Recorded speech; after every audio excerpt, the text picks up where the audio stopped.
2 விஷயங்கள் இங்கே சொல்ல வேண்டும். ஒன்று, விவேகானந்தரை பற்றி சொல்வார்கள். ஒரு நபர் அவரிடம் கேட்டிருக்கிறார், நீங்கள் மட்டும் கடவுளை கண்டுவிட்டதாக சொல்கிறீர்கள், நாங்களும் உங்களை மாதிரியே தான் கடவுளை தேடுகிறோம், ஆனால் எங்களுக்கு மட்டும் கடவுள் கண்ணில் காட்சி அளிக்கவில்லையே, ஏன் என்று. அப்பொழுது விவேகானந்தர் சொல்லியிருக்கிறார், நாளை நான் காலையில் ஆற்றில் குளித்து கொண்டிருப்பேன், அங்கே வாருங்கள், உங்களுக்கு இதை பற்றி விளக்குகிறேன் என்று சொன்னாராம். மறுநாள் காலையில் இந்த நபர் விவேகானந்தர் இருக்கும் இடத்திற்கு சென்றிருக்கிறார். அவர் ஆற்றின் உள்ளே குளித்து கொண்டிருக்கும் பொழுது நீங்களும் உள்ளே வாருங்கள் என்று அழைத்திருக்கிறார். வந்தவுடன் அவர் தலையை பிடித்து தண்ணீருக்குள் அழுத்தி விட்டார்.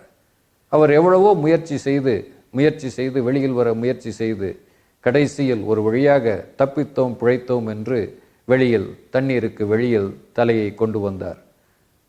அப்பொழுது கேட்டிருக்கிறார், என்னையா நீர் கடவுளை காட்ட வேண்டும் என்று கேட்டால் என்னை கடவுளிடமே அனுப்பிவிடுவீர்கள் போல் இருக்கிறதே என்று. அதற்கு விவேகானந்தர் கேட்டாராம், நீங்கள் தண்ணீருக்குள் இருக்கும் பொழுது உங்கள் கவனம் எல்லாம் எங்கே இருந்தது என்று. அப்பொழுது சொன்னார், எப்படியாவது இந்த தண்ணீரிலிருந்து வெளியே வர வேண்டும் என்று. வேறு ஏதாவது சிந்தனைகள் அந்த நேரத்தில் இருந்தனவா, கவனச்சிதறல் ஏதாவது இருந்ததா என்று கேட்டதற்கு வேறு எதை பற்றியுமே யோசிக்கவில்லை, உயிரை பற்றியும் எப்படி இதிலிருந்து வெளியில் வருவது என்பதை பற்றியும் தான் யோசித்தேன் என்று. அந்த அளவு தீவிரத்தோடு நீங்கள் கடவுளை தேடினால் உங்களுக்கு கடவுள் கிடைப்பார் என்று சொன்னாராம்.